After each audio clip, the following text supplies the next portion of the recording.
যখন তুমি এসেছিলে ভবে, কেঁদেছিলে তুমি, হেসেছিল সবে।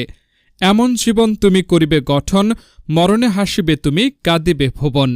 বিদ্রোহী কবি কাজী নজরুল ইসলামের বিখ্যাত কবিতার মাধ্যমে সাবেক আমিরাত প্রবাসী ও সিলেটের কৃতি সন্তান সদ্যপ্রয়াত মরহুম মাসুক উদ্দিন ইউসুফকে এভাবেই স্মরণ করেন আমিরাতে অবস্থানরত সিলেট প্রবাসীরা।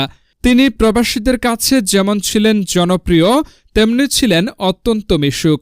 সিলেট প্রবাসীদের যে কোনো সমস্যায় তিনি সবসময় এগিয়ে আসতেন।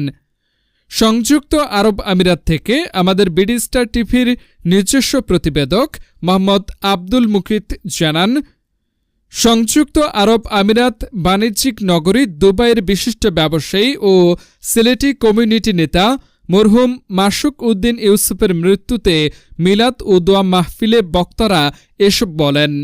সিলেটি কমিউনিটি নেতা প্রকৌশলী আব্দুল কাইমের সঞ্চালনায় ও আমিরাত কমিউনিটি নেতা সিলেটের প্রবীণ মুরব্বী আলহাজ এম এ মুহিতের সভাপতিত্বে প্রধান অতিথি ছিলেন সিলেট বিভাগ উন্নয়ন পরিষদ বাংলাদেশ কেন্দ্রীয় কমিটির কো চেয়ারম্যান আলহাজ জাওয়াদুর রহমান। প্রধান বক্তা ছিলেন আমিরাতের সিলেটি কমিউনিটি নেতা বদরুল ইসলাম চৌধুরী সিআইপি। বিশেষ অতিথি ছিলেন প্রবাসী সিলেটি কমিউনিটি নেতা গীতিকবি আজাদ লালন, হাজী আব্দুর রব, হাবিবুর রহমান হাবিব, মুস্তাফিজুর রহমান চৌধুরী, হাবিবুর রহমান চুনো, আব্দুল মান্নান, আব্দুল লতিফ, শেখ মুহিবুর রহমান, সালেহ আহমদ সিআইপি, নজরুল ইসলাম প্রমুখ।